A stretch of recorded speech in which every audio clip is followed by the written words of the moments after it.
PDS सामग्री बंटन रे चली दुर्नीति मरी जाइथिबा लोकंक नारे उठुची पीडीएस सामग्री। केन्दुझर जिला घसीपुर ब्लॉक रे पीडीएस सामग्री दुर्नीति समग्र जिले में चर्चार विषय पलटि। गोटे परिवार एकाधिक सदस्यों नारे कार्ड रही।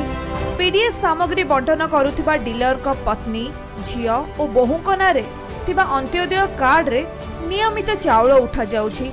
ब्लॉक रे गरीबों पई उद्दिष्ट एही योजना को किछि अयोग्य हिताधिकारी हातेई नैछंती।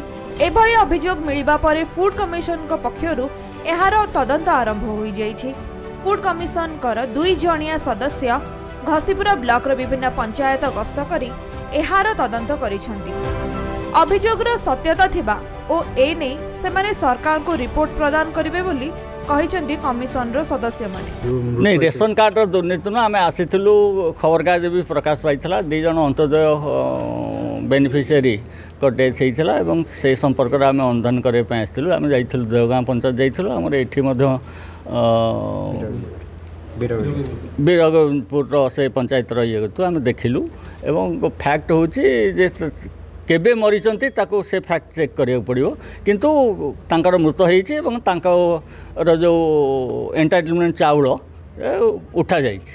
तेणु परवर्ती स्तर रे आम सरकार को परामर्श दू बा रेकमेंड करूँ कि प्रकार एक्शन नेबे किंतु एटा होछि स्पष्ट होईछि जे डेथ होईछि एवं चाउल मध्य उठिछि। केन्दुझर मनोज घिसिंग रिपोर्ट खबर ओडिशा।